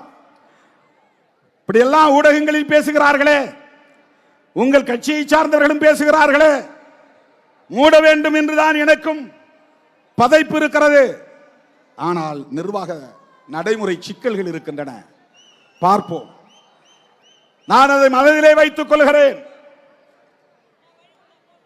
அதன் பிறகுதான் ஒரு கூட்டத்திலே, மண்டலவாரி செயற்குழு கூட்டத்திலே பேசும்போது நான் சொன்னேன், திராவிட முன்னேற்ற கழக அரசு இந்த மதுக்கடைகளை துணிந்து மூடினால் வருகிற 2026 சட்டமன்ற தேர்தல் வருவதற்கு முன்னதாக இந்த மதுக்கடைகளை திமுக அரசு மூடினால் திமுகவே மீண்டும் ஆட்சிக்கு வரும். அந்த சூழல் தமிழ்நாட்டிலே இருக்கிறது என்று நான் சொன்னேன். அதற்கு என்ன காரணம்? திமுக ஆட்சிக்கு வர வேண்டும் என்பதல்ல நோக்கம். திமுக ஆட்சிக்கு வருவோம் என்கிற வாய்ப்பை பயன்படுத்தியாவது திமுக அரசு இந்த மதுக்கடைகளை மூட வேண்டும் என்பதுதான் நம்முடைய நோக்கம். உங்களுக்கு என்ன லாபம் என்று கேட்டார்கள். மதுக்கடைகளை மூடினால் அது சிறுத்தைகளுக்கு லாபம். மதுக்கடைகள் மூடப்பட்டால் அது சிறுத்தைகளுக்கான வெற்றி. மதுக்கடைகள் மூடப்பட்டால் மக்களுக்கு நலம் பயக்கும். அது மட்டும் இல்லாமல் தமிழ்நாடு அரசு நம்முடைய தீர்மானங்களில் சொல்லி இருக்கிறோம், நேரில் சந்திக்கும் போதும் சொன்னோம், நீங்க சட்டமன்றத்தில் தீர்மானம் நிறைவேற்றி அனுப்ப வேண்டும். ஆர்டிகிள் 47 அடிப்படையில் இந்திய அரசு ஒரு நேஷனல் பாலிசி, தேசிய மதுவிலக்கு கொள்கையை கொண்டு வருவதற்கு, அதன் அடிப்படையிலே ஒரு சட்டம் இயற்றுவதற்கு தமிழ்நாடு சட்டமன்றத்திலே தீர்மானம் நிறைவேற்ற வேண்டும். இது முதல்வருக்கு நாம் விடுத்திருக்கிற கோரிக்கை. இதையெல்லாம் யாரும் பேசவில்லை. சராசரி அரசியல்வாதியாக நம்மை எடை போடுகிறார்கள். நான் சொல்ல விரும்புகிறேன், ஒருவேளை தேர்தல் அரசியலே வேண்டாம், பெரியாரை போல ஐயா வைகுண்டரை போல மக்கள் நலம் காக்கிற ஒரு சமூக இயக்கமாகவே நடத்தவும், அப்படி ஒரு இயக்கத்தை வழிநடத்தவும் கூட திருமாவளவன் தயாராவானே தவிர முன்வைத்த காலை ஒருபோதும் திருமாவளவன் பின்வைத்ததில்லை, பின்வைக்க மாட்டான். எனக்கு அந்த தேவையில்லை. எனக்கு என்ன பயம்? என்னுடைய கைகள் சுத்தமாக இருக்கிறது, என் கைகள் சுத்தமாக இருக்கின்றன. இன்னைக்கு காலையில காந்தி மண்டபம் போனேன். காந்தி மண்டபத்தில் காந்தி சிலைக்கு மாலை போட்டுவிட்டு அப்புறம் காமராஜர் சிலைக்கு மாலை போடலாம் என்று தோழர்கள் ஏற்பாடு செய்திருந்தார்கள். காந்தி மண்டபத்துக்கு போகும்போது போலீஸ் வந்து என்கிட்ட சொன்னாங்க, சார் கவர்னர் வராரு, கவர்னர் வந்து மாலை போட்ட பிறகுதான் மற்றவங்க எல்லாம் போடணும். இப்ப நான் போய் போட முடியாதா? சாரி சார், போட முடியாது. ஏன்? கவர்னர் வந்து போறது 10:30 மணி ஆயிரும். எனக்கு இங்க உளுந்தூர்பேட்டை வரணும், அங்கிருந்து 4 மணி நேரம், மற்றவங்களுக்கெல்லாம் 4 மணி நேரம், எனக்கு 6 மணி நேரம் ஆகும். நம்ம தோழர்கள் அங்கங்க மறிப்பாங்க. ஒவ்வொரு டோல்கேட்லயும் அங்க ஆள் நிற்கும், வழியில நின்று மறிப்பாங்க, நேரம் ஆயிரும். 4 மணிக்கெல்லாம் நம்ம வந்து மேடைக்கு போகணும். அதனால காந்தி சிலைக்கு வாங்கின மாலையும் எடுத்துக்கிட்டு போய் காமராஜர் மண்டபத்திலே எல்லா மாலையும் மொத்தமா வச்சுட்டு அவருக்கு வீர வணக்கம் செலுத்திட்டு வந்துட்டோம். ஆனால் ஊடகங்களில் என்ன எழுதுகிறார்கள்? மேனாள் ஆளுநர் அக்கா தமிழிசை காந்தியை அவமதித்து விட்டார்.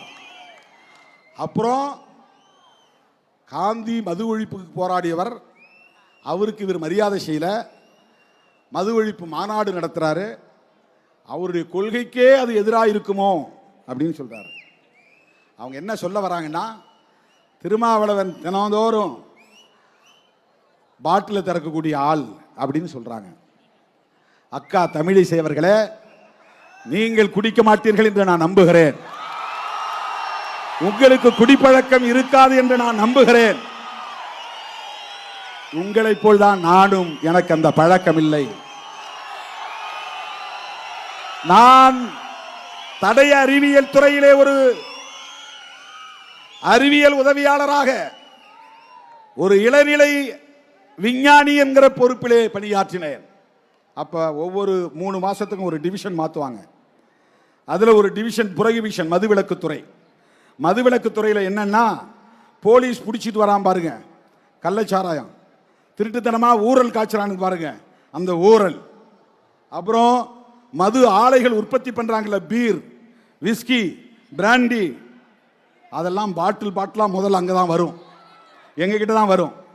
நாங்கள் பிப்பெட்டு வச்சு உறிஞ்சி அதை குடுவையில் போட்டு அதை ஆய்வு பண்ணி அதில் எவ்வளவு ஆல்கஹால் இருக்கு அப்படின்னு கண்டுபிடிச்சு சர்டிபிகேட் கொடுக்குற இடத்துல நான் வேலை செஞ்சேன். சர்டிபிகேட் கொடுத்தேன். நான் கையெழுத்து போடணும். பீர்ல 4% இருந்து 5% தான் ஆல்கஹால் இருக்கணும். ஆல்கஹால் தான் போதை தரக்கூடிய ஒன்று. பிராண்டி, விஸ்கிலாம் 35% மேல இருக்கும். 100 மில்லி எடுத்துக்கிட்டா 35% ஆல்கஹால் இருக்கும். 35 மில்லி, 40 மில்லி. பிராந்தியில் 40க்கு மேல. அதெல்லாம் ராவா குடிக்க முடியாது. பீர் அப்படியே ஊற்றிக்கலாம். பிராந்தி, விஸ்கில ஏதாவது கலந்து, சோடா கலந்து தான் குடிக்கணும், இல்லைன்னா தண்ணி ஊற்றி தான் குடிக்கணும். ஏன்னா அவ்வளவு கான்சென்ட்ரேட்டட் ஆல்கஹால் இருக்கும், அடர் ஆல்கஹால் இருக்கும். அதில் அது குடலை அப்படியே புண்ணாக்கிரும் அந்த ஆல்கஹால். ஒவ்வொரு நாளும் அதை எடுத்து அதை பிப்பெட் வச்சு உறிஞ்சிடும். விரும்புனா நம்ம உறிஞ்சி குடிக்கலாம், அது யாருக்கும் தெரியாது. டேஸ்ட் பண்ணலாம், யாருக்கும் தெரியாது. ஒரு ஓரத்தில் தான் உட்கார்ந்து வேலை செய்வோம். பிப்பெட் வச்சு உறிஞ்சிடும் தினந்தோறும் பாட்டிலில். நாங்கள் டெஸ்ட் பண்ணி சர்டிஃபிகேட் கொடுத்த பிறகுதான் அவன் வந்து லேபிள் ஒட்டி மார்க்கெட்டுக்கு வரும். அந்த வேலை செய்தவனா. அப்ப கூட தப்பித்தவரி என் நாவில் ஒரு சொட்டு மது கூட பட்டதில்லை. அயல் நாடுகளுக்கு பயணம் சென்றால் பிளைட்ல போய் ஏறி உட்கார்ந்தவொடனே விமான பணிப்பெண்கள் வந்து, சார் என்ன வேணும் சார்? ஒயின் வேணுமா, ரெட் ஒயின் வேணுமா, வேற என்ன ஒயின் வேணும்? ஃபர்ஸ்ட் தான் கேட்பாங்க. போய் வண்டியில் ஏறி உட்கார்ந்தோடனே பிஸ்னஸ் கிளாஸில் தண்ணி குடிக்கிறீங்களா கேட்க மாட்டாங்க, சாராயம் குடிக்கிறீங்களா, மது குடிக்கிறீங்களா தான் கேட்பாங்க. 11 மணி நேரம், 12 மணி நேரம், 24 மணி நேரம் ஃப்ளைட்லேயே போகணும். அமெரிக்கா போனால் வேற வழி இல்லை, எல்லாரும் அதில் குடிச்சிட்டு தான் போவாங்க. எத்தனையோ பல நாடுகளுக்கு நான் பயணம் செய்திருக்கிறேன். என் வாழ்நாளில் ஒரு முறை கூட அதை நான் தொட்டதில்லை. அக்கா தமிழிசைக்கு சொல்ல நான் கடமைப்பட்டு இருக்கிறேன். ஒரு டவுட்டோட கேட்குறாங்க, ஒரு டவுட், ஒரு சந்தேகத்தோட. ஒருவேளை அது அவர் கொள்கைக்கு முரணா இருக்குதோ அதுக்காக சொல்றேன், அதற்காக சொல்லுகிறேன். காந்தியடிகளின் சிலையில் மாலை போடக்கூடாது என்று தடுத்தது காவல்துறை. ஆளுநர் வந்த பிறகுதான் மாலையிட வேண்டும் என்று சொன்னது காவல்துறை. எங்களுக்கு காந்தியோட நிறைய விமர்சனங்கள் உண்டு, அது வேறு. அவருக்கு இந்து மதத்தின் மீது நம்பிக்கை உண்டு, அடுத்த பிறவியின் மீது நம்பிக்கை உண்டு, சனாதனத்தின் மீது நம்பிக்கை உண்டு, சாதிய கட்டமைப்பின் மீது நம்பிக்கை உண்டு. தீண்டாமை மட்டும்தான் ஒழிய வேண்டும் என்று சொன்னார். அதனால்தான் அம்பேத்கருக்கும் காந்திக்கும் மோதல் வந்தது. நீ என்ன சாதி வாழ்கன்னு சொல்றீங்க, நான் சாதி ஒழிகன்னு சொல்றேன். இதுதான் அம்பேத்கருக்கும் காந்திக்கு இருந்த முரண்பாடு. நேருக்கு நேர் மோதல் நடந்தது. அந்த காலத்தில் காந்தி ஒரு சமூகத்திற்கு ஹீரோ என்றால் அவர்களுக்கு அம்பேத்கர் வில்லன், அம்பேத்கர் ஹீரோ என்றால் காந்தி வில்லன். அப்படித்தான் அரசியல் போனது. அதுதான் ஒரு காலத்திலே இருந்த அரசியல், அதுதான் ஒரு காலத்திலே இருந்த அரசியல். ஆனால் இன்றைக்கு நாங்கள் காந்தியடிகளின் பிறந்த நாளிலே இதை செய்கிறோம் என்று சொன்னால், காங்கிரஸ் கட்சியோடு நாங்கள் தேர்தல் உறவையும் கொண்டிருக்கிறோம் என்று சொன்னால், அதற்கு நாங்கள் உள்வாங்கி இருக்கிற 2 கோரிக்கை நீங்க புரிஞ்சுக்கீங்க. எவன் புரிஞ்சுக்கிறான் புரிஞ்சுக்கலாம், நமக்கு அதை பற்றி கவலை இல்லை. வேற எவனும் புரிந்து கொள்ள வேண்டிய அவசியம் இல்லை. திருமாவளவனை பற்றி யார் எது பேசினாலும் பேசட்டும், அதை நான் ஒரு பொருட்டாக எடுத்துக்கொள்ள போவதில்லை. என் தலைமையை ஏற்று என்னோடு களத்தில் நிற்கிற என் உயிரின் உயிரான விடுதலை சிறுத்தைகளே, எவன் குழப்பினாலும் குழம்பக்கூடாது. காந்தியடிகளை நாங்கள் இன்றைக்கு கட் அவுட் மூலமாக இங்கே வைத்திருக்கிறோம், படத்தை திறந்திருக்கிறோம். அவருடைய கருத்துக்களில் 2 கருத்துக்களை நமக்கு உடன்பாடு உண்டு. ஒன்று செக்யூலரிசம், மதசார்பின்மை. மதசார்பின்மை அம்பேத்கருக்கு உடன்பாடு, ஜவஹர்லால் நேருவுக்கு உடன்பாடு, காந்தியடிகளுக்கு உடன்பாடு. அன்னைக்கு மட்டும் காந்தியடிகள் நேருவை கூப்பிட்டு, தம்பி நான் சொல்றதை கேளு, கவர்மெண்ட்டுக்கு ஒரு ஸ்டேட் ரிலீஜன் வேண்டும், இந்து மதம் இந்த அரசாங்கத்தின் மதமாக இருக்கட்டும் என்று சொல்லி இருந்தால் நேருவாலேயே மீறி இருக்க முடியாது. ஜவஹர்லால் நேரு காந்திக்கு கட்டுப்பட்டவராக இருந்தார்.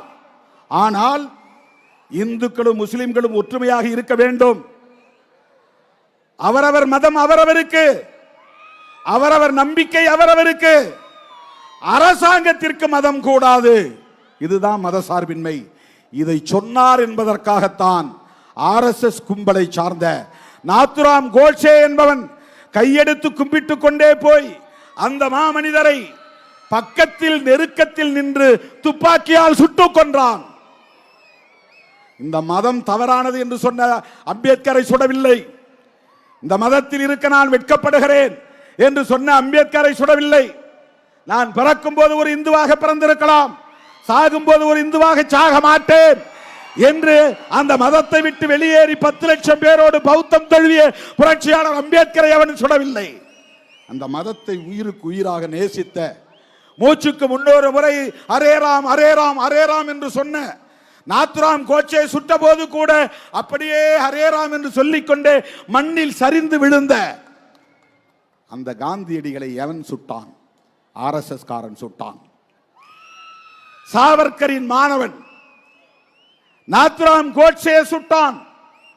அவன் சுட்டதற்கு ஒரே காரணம் காந்தியடிகள் ஏற்றுக்கொண்ட மதசார்பின்மை என்பதுதான். அதனால் தான் காங்கிரஸோடு இருக்கிறோம், விடுதலை சிறுத்தைகள் கட்சி. அதனால் தான் காந்தியின் பிறந்த நாளில் இந்த மாநாட்டை நடத்துகிறோம்.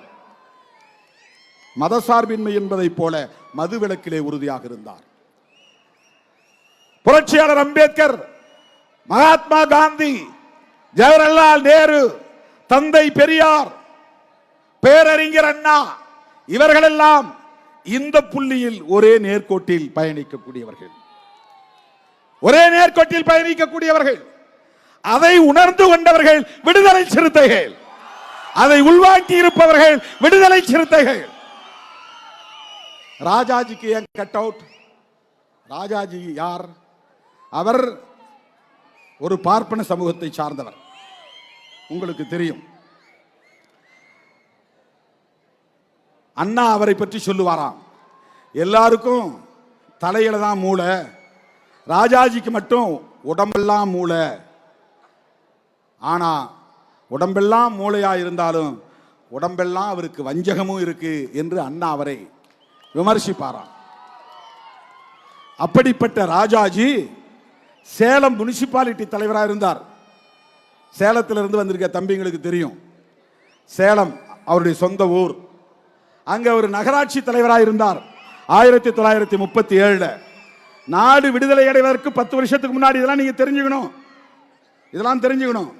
ராஜாஜி 1937 நகராட்சி மன்ற தலைவராக இருந்தபோது பிரிட்டிஷ் அரசாங்கம் தான் ஆட்சியிலே இருந்தது. பிரிட்டிஷ் அரசாங்கம் மதுக்கடைகளை திறந்து விடுங்கயான்னா, ஜனங்க குடிக்கட்டும். ஏன் குடிக்கணும்? குடிச்சிட்டு அவன் பாட்டு கிடந்தாதான் ஏன் வரியை ஏத்துறன்னு கேட்க மாட்டான், ஏன் எனக்கு பள்ளிக்கூடம் திறந்து வைக்கலன்னு கேட்க மாட்டான். மக்கள்கிட்ட எந்த உரிமை போராட்டமும் நடக்காது. அவன் பாட்டுக்கே குடிச்சிட்டு வீழ்ந்து கிடப்பான். பொண்டாட்டி நடுத்தருவில் நிற்பா, பிள்ளைங்க நடுத்தருவில் நிற்கும். அவன் அப்பா குடிக்கிறத பார்த்துட்டு பிள்ளையும் குடிப்பான், புள்ள குடிக்கிறத பார்த்துட்டு அவன் பொண்டாட்டியும் குடிப்பா. இப்படி ஒரு சமூகம் அழியட்டும். இப்படியெல்லாம் ஒரு காலத்திலே ஆட்சியாளர்களுக்கு சூது இருந்தது, சூழ்ச்சி இருந்தது. அந்த காலத்தில் மதுக்கடைகளை திறக்க சொன்ன போது மதுக்கடைகளை திறக்க மாட்டேன் என்று தன்னுடைய நகராட்சி பகுதியிலே உறுதியாக நின்றவர் தான் யாரு? ராஜகோபாலாச்சாரியார் என்கிற ராஜாஜி. ஜீன்னா மரியாதையா சொல்றது, அவர் பேரு ராஜா, ராஜகோபால் ஆச்சாரியார். ஆச்சாரியார்னா அவர் சமூகத்தை சார்ந்த ஒரு சொல்லாடல். இது வைணவ மதத்தை சார்ந்தவர்.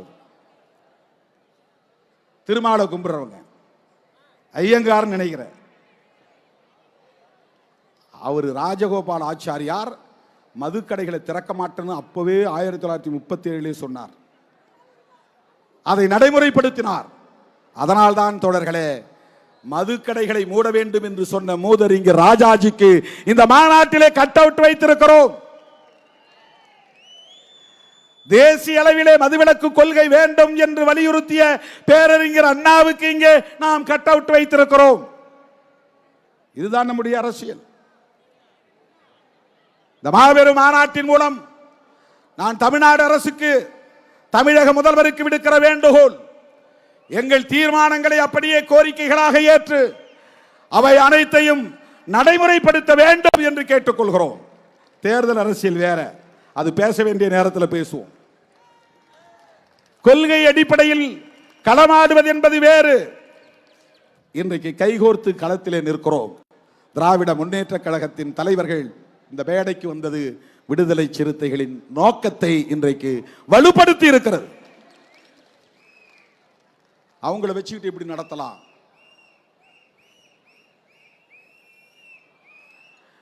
இன்னொருத்தர் கேட்கிறார், திறந்தது இவங்க, மூடுறது அவங்களான்னு. பெரிய அறிவுஜீவின்னு நினைச்சிட்டு கேட்கிறாங்க. புதுசா பெரிய கண்டுபிடிப்பு. இந்திய ஒன்றிய அரசுக்கு பொறுப்பு இருக்கிறதா இல்லையா? வேடிக்கை பார்ப்பது மட்டும்தான் ஒன்றிய அரசின் கடமையா? 1954 பண்டித ஜவஹர்லால் நேரு அவர்கள் பிரதமராக இருந்த காலத்தில் ஸ்ரீமன் நாராயணன் என்பவர் தலைமையிலே ஒரு குழுவை அமைத்தார்கள். அதிலே 6-7 பேர் உறுப்பினர்களாக இருந்தார்கள். 2 பேர் எதிர்கருத்துக்களை பேசினார்கள். என்ன கருத்து பேசினார்கள் தெரியுமா? பழங்குடி மக்கள்லாம் தினந்தோறும் வேலை செய்யணும்னா அவன் குடிக்கணும். அவன் என்ன சொல்றான்னா, எஸ்சி எஸ்டி மக்கள் தான் கூட்டுறாங்க, தினந்தோறும் நீங்க போய் கூட்டிக்கிட்டு இருக்கீங்களா? அப்படி ஒரு பேரு இந்தியா முழுக்க. எஸ்சி எஸ்டி மக்கள் தான் கக்கூஸ் கழுவுறாங்க, தினந்தோறும் நீங்க கக்கூஸ் கழுவிட்டு உட்காந்துருக்கீங்களா? இதுதான் இந்தியா முழுக்க இருக்கிற உளவியல். உழைக்கிற மக்களை, விவசாயம் செய்யக்கூடிய மக்களை கக்கூஸ் கழுவுகிற சாதி என்று 19 பெயர் சுட்டி வைக்கிறார்கள். எவ்வளவு பெரிய அயோக்கியத்தனம் இது! பறை அடித்ததால் தான் பறையங்கிறான். ஊர்ல எத்தனை பேர் பறை அடிக்கிறான்? அது அயோக்கியத்தனம். இது ஒரு ஊர்ல 1-2 பேர் தான் பறை அடிப்பான், வேற யாரும் அடிக்கிறது கிடையாது. யாருக்கு அடிக்க தெரியாது. ஊர்ல 1-2 பேர் ஆண்டை சாதிக்காரன் வச்சிருப்பான், என் வீட்டில் பணம் வந்துச்சு வந்து அடிச்சுட்டு போவான். இப்பெல்லாம் அது எவனும் போறது கிடையாது. பிறந்த உடனே எல்லாம் கண்ணு முழிச்சதும் சென்னைக்கு வந்துடுறான், பாம்பேக்கு போயிடுறான், நாக்பூருக்கு போயிடுறான், டெல்லிக்கு போயிடுறான். நீயே உன் சாணியை அள்ளிக்கடான்ட்டு போயிடுறான் அவன். நீயே உன் பணத்தை போய் புதைச்சிக்கோ, நீயே எழுவு சொல்ல போ, அப்பதான் உனக்கு புத்தி வரும். இப்ப 10 ஆண்டுகளாக இது இது திருமாக்காலம் என்று பாடல் பாடுகிறோமே, வாயை கட்டி பாட்டு இருக்கிறதே, வாயை கட்டி கையை கட்டி வாழ்ந்தது அந்த காலம். அது அந்த காலம். இது திருமா காலம் என்ற அந்த பாடல் எவன் இன்றைக்கு பறையடிக்கிறான்? இவருக்கு பேரு பறையன்னு பேரு. எவ்வளவு பெரிய அயோக்கியத்தனம் இது! அதுல இருக்கிறவன் சொல்றான், அந்த கமிட்டியில் இருக்கிறவன் சொல்றான், அவங்க எல்லாம் ரொம்ப கீழ்த்தரமான வேலை செய்யறாங்க, அந்த வேலை செய்யணும்னா அவன் குடிக்கணும். சட்டமன்றத்தில் இதே மாதிரி ஒரு விவாதம் வந்துச்சு. தேவதாசி முறையை ஒழிக்கிறதுக்கு அண்ணா ஆட்சி காலத்திலே, கலைஞர் ஆட்சி காலத்திலே ஒரு சட்டம் வந்தது. அந்த சட்டம் வந்தப்ப ஒரு அம்மா எழுந்திருச்சு, ஐயோ அப்படிலாம் அதெல்லாம் ஒழிக்க கூடாது, தேவதாசியில் இருந்தா நல்லது, அப்பதான் திமிரு பிடிச்ச ஆண்களால குடும்பத்து பெண்கள் எல்லாம் பாதிக்கப்படாம பாதுகாப்பா இருப்பாங்க. ஒரு குறிப்பிட்ட சில பெண்கள் தேவதாசிகளா இருந்தா குடும்பத்து பெண்கள் பாதுகாக்கப்படுவாங்களாம். அதுக்காக ஒரு பெண்மணி பிறந்தா அவளுக்கு பொட்டு கட்டி விட்டுருவாங்க. பொட்டு கட்டி விட்டுட்டா ஊர்ல பொதுவானவள்னு அர்த்தம், யார் வேண்டாலும் அந்த பெண்ணோட பழகலாம். இப்படி ஒரு காலத்தில் இருந்துச்சு. இதை ஒழிக்கிறதுக்கு சட்டம் கொண்டு வந்தப்போ அவங்க சொன்னது, அப்போ பதில் சொன்னார்கள் சட்டமன்றத்தில், இத்தனை காலம் எங்கள் பெண்கள் பொட்டு கட்டி இருந்தார்கள், இனிமேல் நீங்கள் அந்த தொழிலை கொஞ்ச காலம் செய்யுங்கள், உங்கள் வீட்டு பெண்கள் அதை செய்யட்டும். அப்படிதான் இப்ப இன்னைக்கு நாம கேட்க வேண்டியிருக்கு. அவன் என்ன சொல்றான் பாருங்க, கக்கூஸ் கழுவுறவனுக்கு தண்ணி வேணும், பிணஞ்சுடுறவனுக்கு தண்ணி வேணும், பறை அடிக்கிறவனுக்கு தண்ணி வேணும், குடிச்சாதான் அவன் அந்த வேலையை செய்ய முடியும், கூட்டுறவனுக்கு தண்ணி வேணும், குடிச்சாதான் அந்த வேலையை செய்ய முடியும். எப்படி நியாயப்படுத்துறான் பாருங்க. ஆனால் ஸ்ரீமன் நாராயணன் குழு 1955 உடனடியாக பரிந்துரைகளை தந்தது. அந்த பரிந்துரைகளைத்தான் இன்றைக்கு நாங்கள் நினைவூட்டுகிறோம். அவன் என்ன சொன்னா, குறிப்பிட்ட ஒரு தேதியை சொல்லி இந்த தேதிக்குள்ள எல்லா மாநில அரசும் மதுக்கடைகளை மூடுவோம் என்று உறுதியளிக்க வேண்டும். ஒரு குறிப்பிட்ட தேதிக்குள்ளாக இந்திய ஒன்றிய அரசு மதுவிலக்கை நடைமுறைப்படுத்த சட்டம் கொண்டு வர வேண்டும். அதை தான்டா இன்னைக்கு நாங்க சொல்றோம். ஸ்ரீமன் நாராயணன் குழு சொன்ன பரிந்துரைகளை நடைமுறைப்படுத்துங்கள். நரேந்திர மோடியே அதை நடைமுறைப்படுத்துங்க. இல்லைன்னா நீ இப்போ ஒரு என்கொயரி கமிட்டி போடு, புரோஹிபிஷனுக்கு ஒரு என்கொயரி கமிட்டி போடு. அது உனக்கு பிடிக்கல. ஸ்ரீமன் நாராயணனுக்கு பிறகு தேக்சந்த் கமிட்டி வந்துச்சு. ஜஸ்டிஸ் தேக்சந்த் அப்படிங்கிறவர் தலைமையில் மறுபடியும் ஒரு கமிட்டி போட்டாங்க 1970, 20 வருஷம் கழிச்சு. அந்த கமிட்டி பரிந்துரை செய்தது. ஆனா மாநில அரசியல் ஒத்துக்கல, அதனால கடப்பில் போட்டாங்க. இப்ப நாங்க சொல்றோம், இந்துக்கள் தானே அதிகம் குடிக்கிறாங்க, முஸ்லிம்கள் குடிக்கலையே, கிறிஸ்தவர்கள் குடிக்கலாம் ஒருவேளை, இஸ்லாமியர்கள் 99% பேர் குடிக்கிறது இல்லை எனக்கு தெரிஞ்சு. ஒருவேளை 90% பேரை வச்சுங்க, 10% பேரை விடுங்க. ஆனா இந்து சமூகத்தில் நீங்க சொல்லக்கூடிய இந்துக்களாக கருதப்படக்கூடிய விளிம்பு நிலை மக்கள் எத்தனை சதவீதம் பேர் குடிக்கிறார்கள்? இந்துக்களின் பாதுகாவலர்கள் என்று சொல்லிக் கொள்ளுகிற நரேந்திர மோடி அவர்களே, அமித்ஷா அவர்களே, இந்து சமூகத்தை பாதுகாக்க உங்களுக்கு பொறுப்பு இருக்கிறதா இல்லையா? மது கடைகளை மூட வேண்டிய பொறுப்பு உங்களுக்கு உண்டா இல்லையா? மாநில அரசுகளே முடிவு செய்யட்டும் என்றால் ஒருபோது முடிவு செய்ய மாட்டார்கள். நீங்களே ஒரு முடிவை செய்யுங்கள். தேசிய அளவிலே மதுவிலக்கு சட்டம் கொண்டு வாருங்கள். அதை நடைமுறைப்படுத்தலன்னா, இப்ப NEP நடைமுறைப்படுத்தலன்னா ஃபண்டை நிறுத்துற ஒருத்தன் கேள்வி கேட்கிறான். யாரு? இந்த சங்க பரிவாரங்கள். மதுவிலக்கு கொள்கை வேணுங்கிறாரு தேசிய அளவில், கல்வி கொள்கை வேணாங்கிறாரு தேசிய அளவில். ரெண்டுக்கு வேறுபாடு தெரியல. மதுவிலக்கு கொள்கை வேண்டாம் என்பதில், மதுவிலக்கு கொள்கை வேண்டும், மதுக்கடைகள் வேண்டாம் என்பதில் நல்ல நோக்கம் இருக்கிறது. தேசிய கல்விக் கொள்கையில் தீய நோக்கம் இருக்கிறது. நீ சனாதனத்தை திணிக்க கொள்ளைப்புற வழியாக வருகிறாய், மும்மொழி திட்டத்தை திணிக்க கொள்ளைப்புற வழியாக வருகிறாய். அதனால் எதிர்க்கிறோம். ரெண்டுக்கு வேறுபாடு இருக்கு. இதுல ஒரு தீய நோக்கம் இருக்கிறது தேசிய கல்விக் கொள்கையில், இதில் நல்ல நோக்கம் இருக்கிறது மதுவிலக்கு கொள்கையில். ஆகவேதான் மத்திய அரசுக்கு, இந்திய ஒன்றிய அரசுக்கு, மோடி அரசுக்கு விடுதலை சிறுத்தைகள் கோரிக்கை விடுக்கிறது.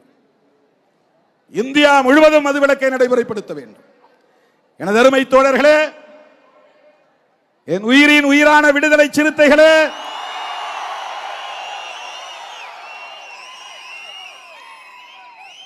நீங்களும் இதிலே உறுதியாக இருக்க வேண்டும். அப்படி இப்படி இருந்தா என்னையோட விட்டுறணும். பெண்கள் உறுதியாக இருக்க வேண்டும். வீட்டில் சண்டை பிடிங்க, குடிச்சிட்டு வந்தா சோறு இல்லைன்னு சொல்லுங்க. குடிச்சிட்டு வந்தா சோறு இல்லை, வெளியே போ. பெண்கள் இந்த யுத்தத்தை தொடங்க வேண்டும், வீட்டில் இருந்து தொடங்க வேண்டும். யாருக்கு இந்த பொறுப்பு இருக்கோ இல்லையோ, இதெல்லாம் ஒன்றும் பண்ண முடியாது. திருமாவளவன் மேடையில் பேசிட்டு போறான். நான் 2015 சொன்னேன், அடிவயிறு எரிய எரிய சொல்லுகிறேன் என்று வேதனையோடு சொன்னேன். நாடாளுமன்றத்திலும் சொன்னேன், மிகுந்த வேதனையோடு சொல்லுகிறேன். மனித வளம் பாழாகிறது, இந்தியா முழுவதும் மனித வளம் பாழாகிறது. எனவே மது மற்றும் போதை பொருள்களை ஒழிப்பதற்கு தேசிய அளவில் ஒரு கொள்கை வேண்டும், சட்டம் வேண்டும், அதை தீவிரமாக நடைமுறைப்படுத்த வேண்டும். கள்ளச்சந்தைகளில் புழங்குகிற போதை பொருட்கள் அனைத்தையும் தடை செய்ய வேண்டும். விழுப்புரத்து மாவட்டத்தை சுற்றி 9 இடத்துல சோதனை சாவடி இருக்கு. ஒவ்வொரு மாவட்டத்திலும் பார்டர்ல இந்த சாராயத்தை கடத்திட்டு வர்றத கண்டுபிடிக்கிறதுக்கு டோல்கேட் வச்சிருக்கிறாங்க. இந்த டோல்கேட் இல்ல, சாராயம் கடத்துற கும்பலை பிடிக்கிறதுக்கு டோல்கேட் இருக்கு. மற்ற மாவட்டங்களில் 2, 1, 3 தான் இருக்கு. விழுப்புரத்தில் 9 இடங்கள்ல இருக்கு. அதை மீறி கள்ளச்சாராயம் கள்ளக்குறிச்சியில. எப்படி அந்த 9 டோல்கேட்டை மீறி வந்துச்சு சாராயம்? எப்படி எக்கியார் குப்பத்திலே மரக்காணத்திலே மெத்தனால் வந்தது? அங்கே 22 பேர், 10 பேர் மீனவர்கள், 4 பேர் தலித்துகள், மற்றவர்கள் 8 பேர் வெவ்வேறு சமூகங்களை சார்ந்தவர்கள். எல்லா சமூகங்களும் பாதிக்கிறார்களா? இல்லையா? தலித்துகள் மட்டும்தான் பாதிக்கிறார்களா? எண்ணி பார்க்க வேண்டும். கள்ளக்குறிச்சியிலே செத்தது 69 பேர். 69 பேரிலே 15 பேர் பழங்குடி மக்கள், இஸ்லாமிய குடும்பத்தை சார்ந்தவர்கள் சிலர், 10க்கும் மேற்பட்டவர்கள் வன்னியர் சமூகத்தை சார்ந்தவர்கள். மாதவச்சேரி என்கிற கிராமத்திற்கு போனேன். அங்கிருந்த பாமக கார தம்பி ஒருவர் ஓடி வந்து என் கையை பிடித்துக் கொண்டு சொன்னார், அண்ணா, தினந்தோறும் மாலையிலே இங்கு சாராயம் விற்கப்படுகிறது. இந்த இடத்துல தான் விற்கிறாங்க, ஊருக்குள்ள நடுவில் வந்து விற்கிறான், யாராலும் கேட்க முடியல. ஊருக்குள்ள தெருவுக்குள்ள கள்ளச்சாராயம் விற்கப்படுகிறது. என்னிடத்திலே வந்து சொன்ன தம்பி ஒரு பாட்டாளி மக்கள் கட்சிக்கார பையன் ஓடி வந்து சொன்னான். என் வண்டியிலேயே கொஞ்ச தூரம் பயணம் செய்தான். வன்னியர் தெருவுக்குள்ளே சாராயம், கள்ளச்சாராயம் விற்கப்படுகிறது. எல்லாம் சொல்றவன் என்ன சொல்றான்னா, திருமாவளவன் போராட்டம் நடத்துறது எதுக்காகனா அவங்க சாதி சனெல்லாம் பாதிக்கப்படுறாங்க, அதனால போராட்டம் நடத்துறாரு. இந்த மாதிரி ஒரு அற்பத்தனம் வேற என்னவா இருக்க முடியும்? அயோக்கியத்தனம், ஒரு கீழ்த்தரமான புத்தி, கீழ்த்தரமான புத்தி. காஞ்சிபுரத்தில் நான் ஒரு கோரிக்கை வச்சேன். ஒருத்தன் எழுதுறான், ஒரு முட்டாள். நான் என்ன கோரிக்கை வச்சேன்னா, அண்ணா வந்து கனவு கண்டார், இந்திய எதிர்ப்பு போராட்டத்தில் தாளமுத்து நடராசன் 2 பேர் இறந்தார்கள், அது பெரியாருடைய போராட்டத்தில் பெரிய ஊக்கத்தை தந்தது. இந்த 2 பேரும் 2 சமூக பின்னணி கொண்டவர்கள். நடராசன் தலித் சமூகத்தை சார்ந்தவர், ஆதி திராவிடர். தாளமுத்து நாடார் சமூகத்தை சார்ந்தவர். இந்த 2 சமூகமும் பெரியார் எடுத்த போராட்டத்திற்கு பக்கத்துணையாக இருந்திருக்கிறது. எனவே பெரியார், நாங்கள் ஆட்சிக்கு வந்தால் பெரியாரும் தாளமுத்து நடராசனும் இருப்பதை போல சிலை ஒன்றை நிறுவுவோம். இது அண்ணா கண்ட கனவு. அதை சொல்லிட்டு தான் நான் சொல்றேன். முதலமைச்சர் அவர்களே, அண்ணன் தளபதி ஸ்டாலின் அவர்களே, நீங்கள் ஆட்சியில் இருக்கும் போதே இந்த கோரிக்கை நிறைவேற்ற வேண்டும். நான் ஒரு கோரிக்கையை சொல்ல போகிறேன் அப்படின்னு சொன்ன உடனே எல்லாரும் பத்திரிகைக்காரன் பூரா ஏதோ மது ஒழிப்பு பற்றி தான் பேச போறாரு, மது கடைகளை மூட சொல்ல போறாரு அப்படின்னு எல்லாம் பதற்றமா இருந்தாங்க. நான் சொன்னேன் என்ன சொன்னேன்னா, பெரியார், நடராசன், தாளமுத்து ஆகியோர் கொண்ட உருவச் சிலைகளை நிறுவுங்கள், அது அண்ணாவின் இயக்கம் என்று சொன்னேன். ஒருத்தன் எழுதுறான், இதுலயும் சாதி பார்க்கிறார் திருமாவளவன், நடராசன் என்கிற ஒரு தலித்துக்கு சிலை வைக்கணுங்கிறதுக்காக இப்படி ஒரு கோரிக்கை வைக்கிறார் அப்படின்றான். அப்படி சிந்திக்கிற அவன்தான் சாதி புத்தி உள்ளவனே தவிர நாம் இல்லை.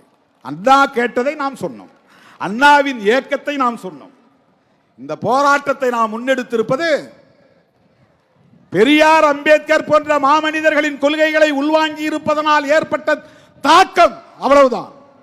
ஐயன் திருவள்ளுவனுடைய அரசியலை உள்வாங்கி கொண்டதனால் ஏற்பட்ட தாக்கம், ஐயா வைகுண்டரை படித்ததனால், நாராயணகுருவின் போதனைகளை உள்வாங்கியதனால், வள்ளலாரை வாடிய பயிரை கண்டபோதெல்லாம் வாடினேன் என்று சொன்னாரே, அந்த வள்ளலாரை ஓரளவுக்கு உள்வாங்கி இருப்பதனால் மது வேண்டாம் என்கிறோம்.